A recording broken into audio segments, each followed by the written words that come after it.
Motive क्या था मार्च निकालने का, that at that time necessity goods जो होती है ना, नेसेसिटी गुड्स का मतलब होता है जिनके बिना ना रिच ना पुअर दोनों जो है उनका गुजारा नहीं होता, ठीक है। Salt at that time, salt was necessity, अभी भी है, ठीक है। सॉल्ट के बिना जो है ऑटोमेटिकली गुजारा नहीं होता। इसके ऊपर क्या देना पड़ता था लोगों को, salt tax. This was the main reason. Mahatma Gandhi ji ने इस सॉल्ट टैक्स को अपना वेपन बनाया, ठीक है। और उन्होंने क्या किया, जब नॉन कॉपरेशन मूवमेंट खत्म हो गई तो उस टाइम के लिए कुछ ब्रेक चाहिए था उनको, ताकि सत्याग्रही इसको ट्रेंड किया जाए, क्योंकि लोग वायलेंट हो रहे थे, है ना। तो नॉन वायलेंस के लिए उन्होंने सिर्फ ये कहा कि नेक्स्ट कुछ देर के लिए एक ब्रेक लगानी चाहिए, ताकि मूवमेंट्स में जो लोग पार्टिसिपेट करते हैं वो वायलेंट ना हो, बल्कि क्या हो, नॉन वायलेंट, ठीक है। और इसके बाद जैसे साइमन कमीशन 1928 में आया। फिर मैंने आपके साथ डिस्कस किया लाहौर सेशन। लाहौर सेशन क्या था 1929, क्या था लाहौर सेशन, कल मैंने किया था। लाहौर सेशन क्या था बेटा, why this session was very important, because in this session Pandit Jawaharlal Nehru he opposed dominion status and he demanded Purna Swaraj, and for that 26 January 1950 was declared as, क्या डिक्लेयर किया, रिपब्लिक डे मत लिख देना, क्या आएगा, इंडिपेंडेंस डे, ये याद रखो। उन्होंने डिक्लेयर किया कि हम 20, उनको थोड़ी पता था रिपब्लिक डे मनाएंगे, ठीक है। उन्होंने 26 जनवरी 1930 को क्या डिक्लेयर किया, इंडिपेंडेंस डे, ठीक है। ये तो बाद में जब हमारी कंट्री आजाद हुई उसके बाद हमने अपनी कंट्री का कॉन्स्टिट्यूशन बनाया, हमें तो मिल गई आजादी 15 अगस्त को, लेकिन उस 26 जनवरी को याद करने के लिए हमारी कंट्री का कॉन्स्टिट्यूशन कब इंप्लीमेंट हुआ, 26 जनवरी। आज हम उसको क्या मनाते हैं, रिपब्लिक डे। लेकिन पंडित जवाहरलाल नेहरू ने 26 जनवरी 1930 को क्या प्लेज लिया था, पूर्ण स्वराज, यानी कि जब तक हमें पूर्ण आजादी नहीं मिलेगी हम क्या करते रहेंगे, अपोज, प्रोटेस्ट, ठीक है। अब इसके बाद 1929 में कंप्लीट फ्रीडम। फिर 1930 ईयर एक ऐसा ईयर था जिस ईयर में लोगों को टैक्स देने में बहुत प्रॉब्लम हो रही थी। British started exploiting those who were not paying taxes. तो इसके लिए फिर क्या किया महात्मा गांधी जी ने, उस टाइम पीरियड में वॉइसरॉय कौन थे, Lord Irwin, viceroy Irwin. Mahatma Gandhi ji he wrote a letter, इन्होंने इरविन को लेटर लिखी। उस लेटर में कुछ डिमांड्स, डिमांड्स का मतलब होता है कि कुछ डिमांड्स, और उसमें नंबर 1 डिमांड क्या थी, to abolish salt tax, abolish कर देना, इसको सॉल्ट टैक्स को हटा देना। और इसके अलावा और भी बहुत सी डिमांड्स थी, लेकिन नंबर 1 ये डिमांड स्पेसिफिक डिमांड थी। But Irwin he refuse to accept the demands, and then Mahatma Gandhi ji he started Dandi march. उन्होंने डिसाइड किया दांडी मार्च का। तो अब ये इंपॉर्टेंट जो है वो दांडी मार्च हम पढ़ेंगे, ठीक है। In 1930 Mahatma Gandhi ji he declared that he will start a march from Sabarmati Ashram to Dandi, क्योंकि महात्मा गांधी जी का आश्रम कहाँ था, साबरमती रिवर के पास। उनके आश्रम का नाम क्या था, साबरमती आश्रम।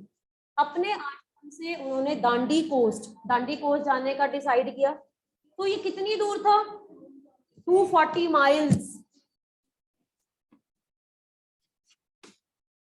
ठीक है।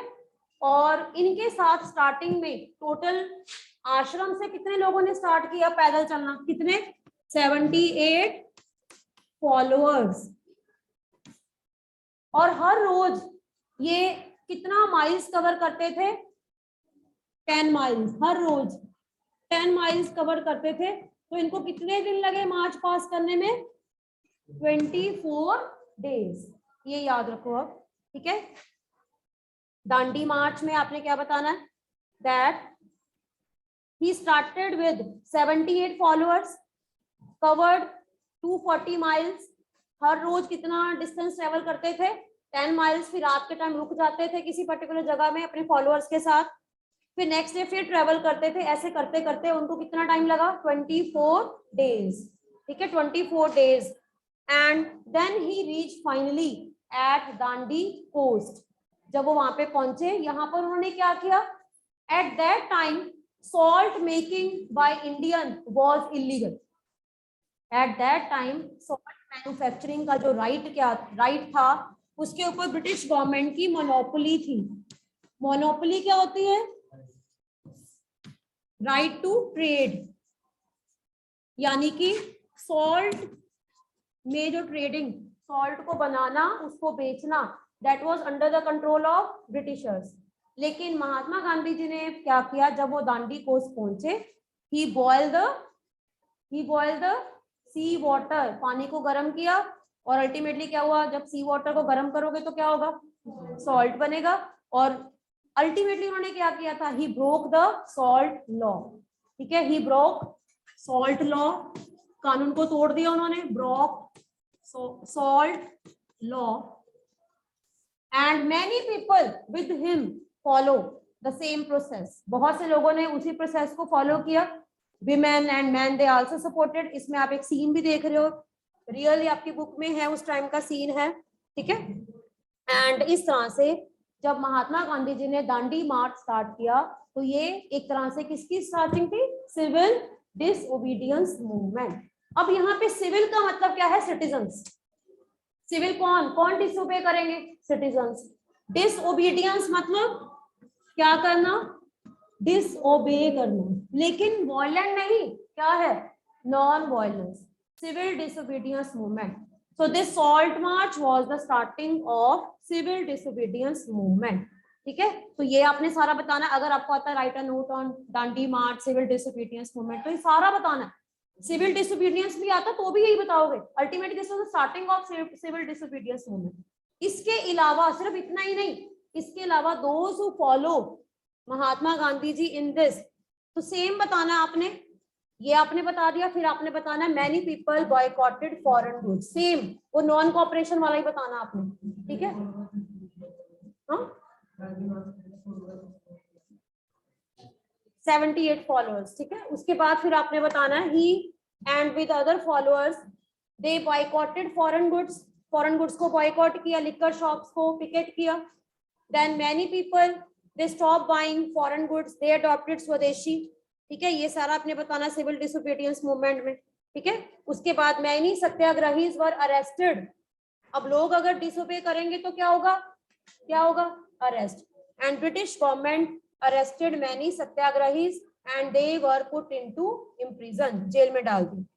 ठीक है, इसके बाद 1930 के बाद फिर ब्रिटिश गवर्नमेंट चाहती थी कि इंडिया में नए रूल्स एंड रेगुलेशंस बनाए जाएं, क्योंकि उस टाइम पीरियड में लोग डिमांड कर रहे थे नए रूल्स एंड रेगुलेशंस की। साइमन कमीशन तो सक्सेसफुल नहीं हो पाया।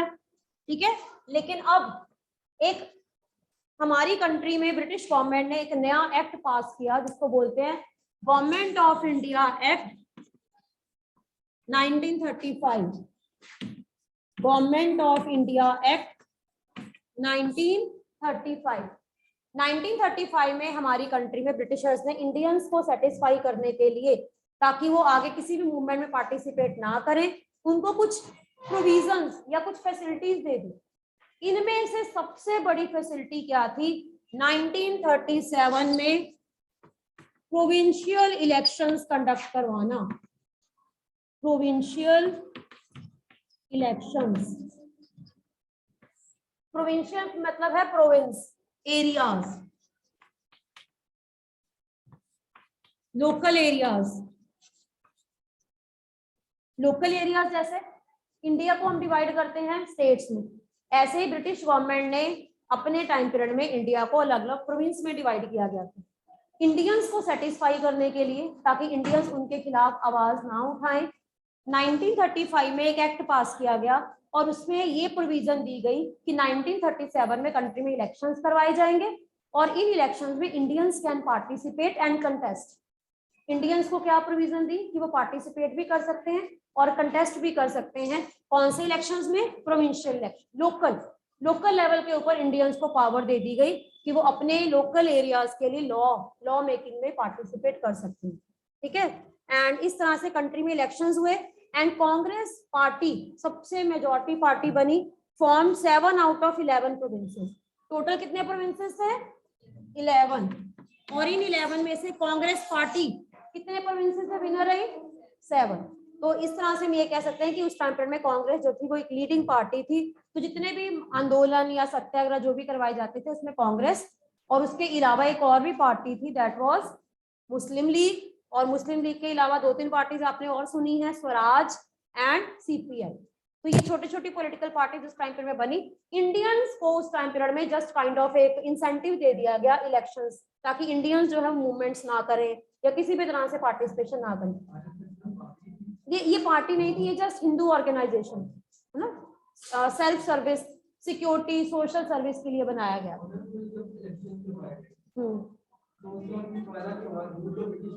हाँ, रूल्स उनको जस्ट एक लोकल ऑटोनॉमी दे दी गई, लोकल पावर दे दी गई, ताकि लोग मूवमेंट्स में पार्टिसिपेट ना करें, जो भी उनकी प्रॉब्लम्स हैं वो पार्टीज में आकर मेंबर्स बन के ब्रिटिश गवर्नमेंट के सामने रिप्रेजेंट करें।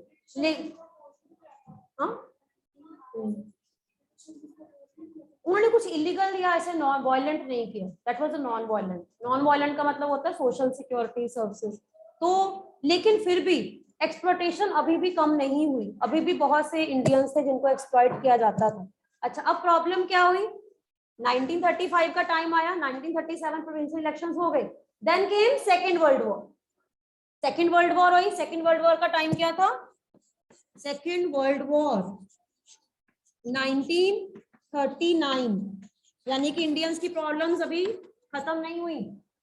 अभी तो इलेक्शंस होके हटे थे 1937 में, तो लोगों को लगा चलो इलेक्शंस के दौरान हम अपनी प्रॉब्लम्स बताएंगे, कुछ नए रूल्स एंड रेगुलेशंस हम अपने लिए बनाएंगे, ब्रिटिश गवर्नमेंट अप्रूव करेगी, कुछ को मना भी करेगी। लेकिन सेम ईयर, मतलब कुछ ईयर्स के बाद, 2 ईयर्स के बाद 1939 में सेकेंड वर्ल्ड वॉर शुरू हो गई। फर्स्ट वर्ल्ड वॉर कब खत्म हुई थी, 1914 टू 1918, तभी इतनी प्रॉब्लम आई थी। सेकेंड वर्ल्ड वॉर में अब ब्रिटिशर्स ने फिर क्या किया, इंडियंस को जबरदस्ती क्या किया, रिक्रूट किया। बहुत से इंडियन फार्मर्स को क्या बना दिया गया, सोल्जर्स बना दिया गया। और ब्रिटिश गवर्नमेंट ने ये इंडियंस को प्रॉमिस किया कि अगर इंडियंस बढ़ चढ़कर ब्रिटेन का सेकेंड वर्ल्ड वॉर में सपोर्ट करेंगे तो उनको इंडिपेंडेंस मिल जाएगी, पर ऐसा नहीं हुआ। 1930 ये वॉर बहुत लंबा चला, 1939 से लेकर 1945, इन बिटवीन पूरा वर्ल्ड जो है वो अलग अलग ग्रुप्स में बट गया, और इंडिया में ब्रिटिश गवर्नमेंट इंडियंस पे ही एट्रोसिटीज कर रही। तो जो इलेक्शंस हुए भी, इन इलेक्शंस का कोई फायदा नहीं हुआ, क्योंकि सेकेंड वर्ल्ड वॉर में मेन गवर्नमेंट का कंसंट्रेशन जो था वो वर्ल्ड वॉर जीतना था। ठीक है, तो अब हम इसके बाद का टाइम पीरियड पढ़ेंगे कि 1939 after 2 years of Congress rule in the provinces, the second world war broke out, and in this particular time period many people they were against the British rule of decision कि किस तरह से लोगों को force recruit किया गया। ठीक है, इन बिटवीन महात्मा गांधी जी ने फिर एक और जो है वो मूवमेंट स्टार्ट की, that was called quit India movement, Bharat छोड़ो आंदोलन। कौन से ईयर में, 1942, quit India movement, because same kind of problems India was facing जो फर्स्ट वर्ल्ड वॉर में थी, unemployment, poverty on large scale, people they were captured, Britain, Germany हार गया। ठीक है, ये आपने 9th में पढ़ना आगे जाके। ठीक है, उसके बाद सेम प्रॉब्लम्स जो फर्स्ट वर्ल्ड वॉर में आई थी, agriculture sector, prices were very you can say high, and people they were not able to buy all this, and government was not helping Indians, government Indians की help नहीं कर रही। इसीलिए महात्मा गांधी ने एक और स्लोगन दिया, डू और डाई, करो या मरो, या तो आजादी लो या फिर अपनी आजादी के लिए अपना बलिदान, सेक्रीफाइस। ठीक है, डू और डाई। और इसी पर्टिकुलर टाइम पीरियड में फिर एक तरफ ये अब देखो इंडिया में प्रॉब्लम्स क्या थी, एक तरफ तो ये प्रॉब्लम थी सेकेंड वर्ल्ड वॉर, दूसरी तरफ हिंदू एंड मुस्लिम्स, इनके बीच में डिस्प्यूट्स बढ़ते जा रहे। और ये वो पर्टिकुलर टाइम पीरियड था जब टू नेशन थ्योरी, पाकिस्तान की डिमांड, यानी कि जो मुस्लिम पीपल थे, मैंने आपको अभी बताया ना कि 11 में से 7 के ऊपर किसका रूल था, कांग्रेस पार्टी। तो उस टाइम ये माना जा रहा था कि कांग्रेस जो है वो मेनली किनको सपोर्ट करती है, हिंदूज को। और बहुत से मुस्लिम्स को ये लगा कि इंडिया जो है एक मेजॉरिटी कंट्री है जिसमें हिंदुइज्म ही डोमिनेंट रहेंगी और उनको कभी भी पावर में आने का मौका नहीं मिलेगा। इसीलिए मोहम्मद अली जिन्ना और बहुत से ऐसे सेल्फिश लीडर्स थे जिन्होंने डिमांड रखी सेपरेट नेशन, यानी कि जब एक कंट्री में 2 धर्मों के लोग रहते हैं वो कभी भी इकट्ठे नहीं रह सकते। ऐसी थ्योरीज उस टाइम में बहुत बुक्स लिखी गई, और मुस्लिम लीग ने फिर धीरे धीरे क्या डिमांड रखी, सेपरेट कंट्री, पाकिस्तान की डिमांड। तो अब हम नेक्स्ट वो वाला टाइम पढ़ते हैं जिस टाइम में हमारी कंट्री में एक सेपरेट नेशन की जो है वो डिमांड रखी गई। ठीक है, इंडिपेंडेंस हमें मिली लेकिन at the cost of partition. ठीक है, independence at the cost of partition.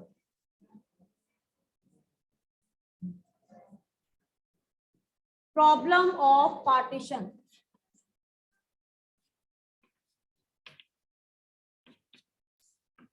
अब इसमें हमने क्या बताना है, पार्टीशन की प्रॉब्लम है दैट पार्टीशन की जो प्रॉब्लम थी, ये जो डिमांड है वो कब से स्टार्ट थी, 1940 से। ठीक है, 1940 मुस्लिम लीग जो थी, मुस्लिम मेन पार्टी जिसने डिमांड की थी उसका नाम क्या था, मुस्लिम लीग। और इनके जो मेन लीडर थे उनका नाम क्या था, मोहम्मद अली जिन्ना। ठीक है, तो he demanded independent state. Independent state मतलब ऐसा एरिया जिसमें सिर्फ मुस्लिम जो है वो पॉपुलेशन हो and Muslim will vote for Muslim, यानी कि वोटिंग जो है वो क्राइटेरिया भी उन्हीं के लिए होना चाहिए, बिकॉज उनको ये पता था कि इंडिया में अगर जब तक वो रहेंगे तब तक उनको पावर नहीं मिलेगी। Muslim League, Mohammad Ali Jinnah and many other Muslim leaders, they demanded this. और इसकी जो डिमांड है, हम ये कहते हैं कि 1940 से ही नहीं, बल्कि जब इलेक्शंस में 1937 में जब इलेक्शंस हुए थे, उन इलेक्शंस में कांग्रेस पार्टी को मैक्सिमम वोट्स मिले थे, मुस्लिम लीग को इतने नहीं मिले। तो तब से ही 1937 से ही मुस्लिम लीग के मन में ये था कि कांग्रेस पार्टी हमेशा मेजॉरिटी में रहेगी और उनको हमेशा माइनॉरिटी जो है वो गवर्नमेंट माना जाएगा। ठीक है, इसके बाद फिर हमने बताना है that they demanded separate nation. Separate nation का मतलब होता है कि या तो इंडिपेंडेंट स्टेट एक अलग से मुस्लिम एरिया बन जाए या अलग से कंट्री बन जाए। लेकिन कांग्रेस ने इनकी इन डिमांड को फॉलो नहीं किया। कांग्रेस पार्टी, महात्मा गांधी नहीं चाहते थे कि इंडिया दो पार्ट्स में बट जाए, इंडिया का पार्टीशन हो, डिवीजन हो, क्योंकि उनको ये लगता था कि अगर मुस्लिम ऐसा करेंगे तो हर रिलीजन के लोग ऐसा करेंगे और इस तरह से उनका इंडिया जो है वो अलग अलग पार्ट्स में डिवाइड हो जाएगा। तो कांग्रेस पार्टी और महात्मा गांधी जी ने मुस्लिम लीग को सपोर्ट नहीं किया। ठीक है, बट लेटर ऑन बाद में मुस्लिम जो है उन्होंने इनकी डिमांड्स जो है कॉन्स्टिट्यूएंसीज की डिमांड रखी और ये डिमांड आगे से आगे बढ़ती रही। फिर टाइम पीरियड आया, एक ऐसा दिन 16 अगस्त 1946, 16 अगस्त 1946, जिस दिन मुस्लिम पार्टी ने direct action day. Direct action day का मतलब क्या होता है, many people were attacked by Muslims and on Hindus and many Hindus they also attack. तो हमारी कंट्री में ना रॉयट्स, रॉयट्स का मतलब होता है जब लोगों के बीच में इतनी ज्यादा प्रॉब्लम हो जाती है। ठीक है, और इन रॉयट्स से बचने के लिए ब्रिटिश गवर्नमेंट के पास एक ही जो है वो उसका हम कहते हैं कि एक ही उनके पास वे आउट था, that they constituted Pakistan on which date, yes, they constituted a Pakistan a separate country, and in this way we can say that partition happened in our country and many people they shifted from Pakistan to India and many people they moved from India to Pakistan, and thus we can say the problem of partition, due to problem of partition many people they suffered a lot. इसमें मैंने आपको बताया था मिल्खा सिंह की story, आप देख लो। मिल्खा सिंह जो है उनको भी अपनी जिसे हम कहते हैं चाइल्डहुड में पाकिस्तान छोड़कर यहाँ पे आना पड़ा, और यहाँ पर जब वो आए उनके पेरेंट्स की वहाँ पे डेथ हो गई। कैसे उन्होंने अपनी सिस्टर के साथ यहाँ पे लाइफ स्पेंड की और धीरे धीरे फिर स्पोर्ट्स में अपनी एक जगह बनाई, और बाद में जब वो पाकिस्तान गए थे उन्होंने उस पर्टिकुलर अपनी जगह पर फिर गए। तो ये सारा सीन जो है उस मूवी में दिखाया गया है, और इसको देखने से आपको ये पता लगता है कि उस टाइम में सिर्फ एक मिल्खा सिंह ही नहीं बल्कि बहुत से लोगों को जो है वो प्रॉब्लम्स फेस करनी पड़ी due to this condition. Then we can say that no doubt we have got independence, but at the cost of the sacrifices of many people. Clear? So that was the story of making of national movement. अब इसके अलावा आपने कुछ इसके जो है वो captions जो हैं वो आपने पढ़ने हैं।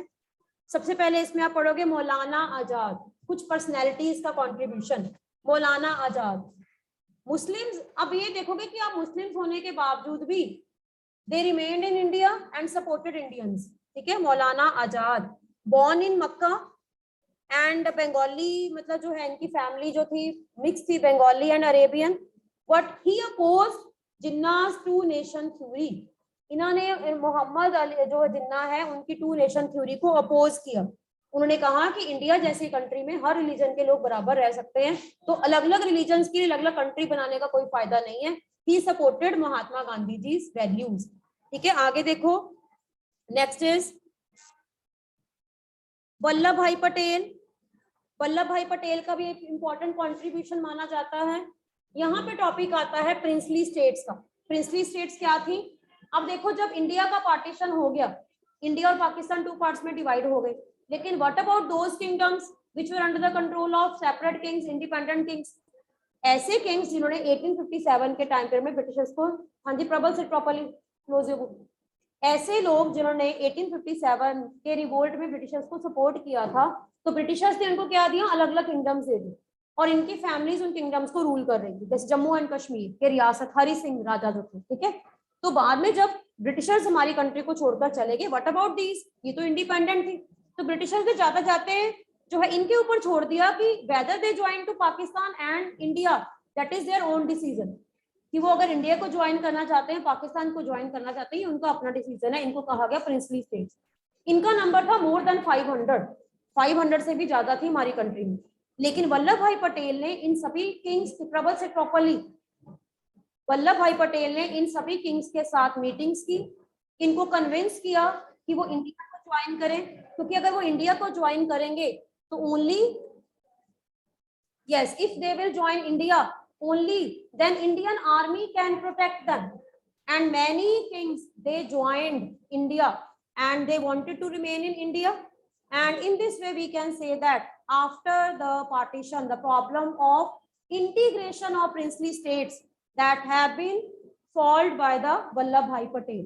ठीक है, तो you have to remember the contribution of Sardar Vallabh भाई पटेल। इनको कंट्री के आयरन मैन भी कहा जाता है। He was so powerful that he convinced all the kings of different kingdoms, and he convinced all the kings to remain in the India, because like Jammu and Kashmir के जो king थे राजा Hari Singh, at that time you know article 370, this article 370 was enacted, and according to that Jammu and Kashmir that became the part of India, but at present हम कह सकते हैं कि this article has been abolished। अब ये article abolish कर दिया गया है, बिकॉज जम्मू एंड कश्मीर जो है now that is a part of India. Earlier the constitution of Jammu and Kashmir was totally different from India. Jammu and Kashmir का कॉन्स्टिट्यूशन अलग था, इंडिया का कॉन्स्टिट्यूशन अलग था, ठीक है। लेकिन अब क्या है, same constitution, same rules and regulations will be implemented in Jammu and Kashmir. और earlier it was a state, but now it has been divided into two parts, union territories. एक तरफ जम्मू एंड कश्मीर है, एक तरफ क्या है, लद्दाख, ठीक है। So similarly, like Jammu and Kashmir, many princely states were integrated at that time by Vallabh Bhai Patel. So we can say that it is an important contribution. Clear? Next is the personality of Muhammad Ali Jinnah. He was the important leader of Muslim League. Their main demand was separate nation. Separate nation का मतलब क्या होता है? Separate country. Why he demanded separate nation, separate country? Because he considered that in India, Congress party will always supported by Hindus and Muslims will suffer a lot. उनको ये लगता था कि जब तक इंडिया में कांग्रेस पार्टी है तो ये हिंदू मेजॉरिटी पार्टी रहेगी और मुस्लिम सपोर्ट, यानी कि मुस्लिम जो है वो सफर करेंगे। So that's why at that time after 1940 he gave a theory that is two nation theory was given by Muslim League and represented, he was the leader of this party. And you know later on when Pakistan was formed, Muhammad Ali Jinnah, he became the, yes, he became the prime minister of Pakistan. So that we can say that at that time maybe many selfish motives or selfish personalities were there, जिनके कारण हमारे India में लोगों को सफर करना पड़ा। तो may be that reason कि कुछ लोगों ने बहुत ज्यादा सेक्रीफाइस दिया, ठीक है। इसके बाद है एक और personality, Khan Abdul Ghaffar Khan. Who was Khan Abdul Ghaffar Khan? इनको फ्रंटियर गांधी कहते थे। क्यों कहते थे फ्रंटियर गांधी? क्योंकि एक महात्मा गांधी की तरह ही रिजेंबल करते थे और ये मेनली कौन से एरियाज में थे? Northern west areas, north west frontier areas, north west को रिप्रेजेंट करते थे ये, ठीक है। इनको बादशाह खान भी कहा गया। एंड इनका ये भी मुस्लिम हो। अब मैं उनकी पर्सनालिटीज की बात कर रही हूँ जो मुस्लिम होते हुए भी इंडिया में रहे, इंडियंस को सपोर्ट किया, ठीक है। तो ये भी पार्टीशन की जो इन्होंने क्रिटिसाइज किया, ही criticise his all the colleagues, ठीक है। ये नहीं चाहते थे कि इंडिया और पाकिस्तान जो है वो 2 पार्ट्स में डिवाइड हो जाए। No doubt he was a Muslim, but he supported Indians, उन्होंने सपोर्ट किया महात्मा गांधी, ठीक है। तो that was all about this chapter. अब हमने इस चैप्टर के जितने भी पॉइंट्स जो है वो आपके 1 मार्क के अकॉर्डिंग बेटे जितने भी है ना, पिक्चर्स हैं, इनके नीचे कैप्शंस देखो, पिक्चर्स के नीचे कैप्शंस, ये देखो यहाँ की लास्ट पेज में देखो ओरिजिनल पिक्चर है, लास्ट पेज में ओरिजिनल पिक्चर है कैंप्स, रिफ्यूजीज। कौन होते हैं रिफ्यूजीज? जो लोग पाकिस्तान से यहाँ पे आए, जिनके पास लैंड नहीं थी, यहाँ पे आके कितने दिनों तक कैंप्स में रहे, refugees camps. Refugees from riots from Punjab gather in new Delhi in search of shelter and food. जब हमारी कंट्री में बहुत से रॉयट्स हुए, दंगे फसाद हुए, उस टाइम पर में बहुत से रिफ्यूजी, उनके पास घर नहीं थे, उनको कैंप्स में रहना पड़ा। फिर यहाँ पे देखो जर्नल कॉन्स्टिट्यूएंसी का मतलब क्या होता है? जर्नल कॉन्स्टिट्यूएंसी का मतलब क्या होता है? ऐसा एरिया जिसमें रिलीजन के अकॉर्डिंग लोग वोटिंग नहीं करते, any person can vote for anyone, journal constituency, ठीक है। जनरल कॉन्स्टिट्यूएंसी का मतलब क्या होता है? कहीं पे भी रिजर्वेशन नहीं होती, कोई भी पर्सन किसी को भी वोट कर सकते हैं। फिर मैंने यहाँ पे आपको पढ़ाया है खान अब्दुल गफ्फार खान के बारे में, फ्रंटियर खान दी, बादशाह खान जो मुस्लिम होते हुए भी जिन्होंने सपोर्ट किया इंडियंस को और वो पार्टीशन के अगेंस्ट थे। इसके बाद नेक्स्ट है सी राजगोपाल चार्य। इनकी इंपॉर्टेंट क्या है कि फर्स्ट इंडियन गवर्नर जनरल थे इंडिपेंडेंट इंडिया के, first Indian governor general, free India के गवर्नर जनरल थे ये। देन मौलाना आजाद, सरदार वल्लभ भाई पटेल, मोहम्मद अली जिन्ना, इनकी इंफॉर्मेशन अच्छी तरह से पढ़ो। अच्छा, एक इंफॉर्मेशन रह गई आपकी INA, जिनके कंट्रीब्यूशन को हम कभी नहीं भूल सकते, सुभाष चंद्र बोस, जिन्होंने क्या कहा था? तुम मुझे खून दो, मैं तुम्हें आजादी दूंगा। INA रेडिकल्स थे ये, ठीक है। फादर, इन्होंने ही महात्मा गांधी जी को क्या कहा था? Indian National Army. Subhash Chandra Bose जिन्होंने आजाद हिंद फौज बनाई थी, INA। ये एंटी पार्टी के साथ मिल गए second world war. Second world war में एक तरफ क्या था? ब्रिटेन, दूसरी तरफ क्या था? जर्मनी। इन्होंने किनको सपोर्ट किया? जर्मनी को, ठीक है। और जर्मनी को सपोर्ट करके इन्होंने मतलब एक अपनी ही कंट्री में, यानी कि अपने ही लोगों के साथ मिलकर एक आजाद हिंद फौज बनाई। किनके अगेंस्ट? ब्रिटिशर्स के अगेंस्ट, ठीक है। एंड इनके बारे में कहा जाता है कि जब इनका हेलीकॉप्टर क्रैश हुआ तो इनके बारे में कोई इंफॉर्मेशन नहीं मिली, तो मे बी जब ये जापान से यहाँ पे आए तो मे बी रास्ते में ही इनका हेलीकॉप्टर क्रैश हो गया, तो इनकी डेड बॉडी तक नहीं मिली। तो इंडिपेंडेंस से पहले ही जिसे हम कहते हैं इन्होंने भी अपना सेक्रीफाइस दिया, तो इनके सेक्रीफाइस को हम नहीं भूल सकते, ठीक है। इनके बारे में आपने याद रखना है, इन्होंने ही महात्मा गांधी जी को कौन सा जो है वो दिया था? Father of nation. देन और याद रखोगे आप Azad Hind Fauj, he founded Indian National Army. And फिर आपने बताना है that he also joined Germany because Germany was anti party against Britishers, ठीक है। बट हिज आर्मी, जो भी इनका कैंपेन था वो फेल हो गया क्योंकि हेलीकॉप्टर क्रैश में इनकी डेथ हो गई। और जब लीडर की डेथ हो जाती है तो फॉलोअर्स ऑटोमेटिकली फिर क्या होता है? कोई और स्ट्रॉन्ग फॉलोअर नहीं था, तो आजाद हिंद जो फौज बनाई थी तो वो बहुत ज्यादा जो है वो सक्सेसफुल नहीं हो पाई। देन क्विट इंडिया मूवमेंट कौन से ईयर में लॉन्च हुई? 1942। आगे देखो, प्रोविंशियल ऑटोनॉमी क्या होती है? What is the meaning of provincial autonomy? Provincial autonomy का मतलब होता है जिसमें लोगों को पावर दी जाती है to take independent decision at provincial level, province level. Next है सरोजिनी नायडू। सरोजिनी नायडू क्यों इनका इंपॉर्टेंट नेम माना जाता है? Being a women, she was the first women to become president of Indian National Congress in 1925. Leader, यहाँ पे प्रेसिडेंट का मतलब कंट्री का प्रेसिडेंट नहीं, यहाँ पे मतलब क्या है, लीडर ऑफ द पार्टी। 1925 में ये कांग्रेस की लीडर बनी थी सरोजनी नायडू। इन्होंने भी बढ़ चढ़ कर पार्टिसिपेट किया, being a women he also participated a lot. Then Inquilab Zindabad, who gave the slogan? शहीद भगत सिंह। और ये किस एसोसिएशन के मेंबर थे? HSRA। HSRA की फुल फॉर्म क्या होती है? Hindustan socialist Republican association.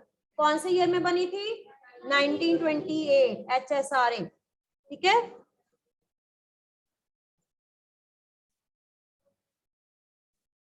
Bhagat Singh को किसके मर्डर के लिए अरेस्ट किया था, आपको पता? हाँ, जनरल डायर तो उधम सिंह का है। सैंडर्स जो थे, जिन्होंने लाला लाजपत राय के ऊपर लाठीचार्ज करवाया था।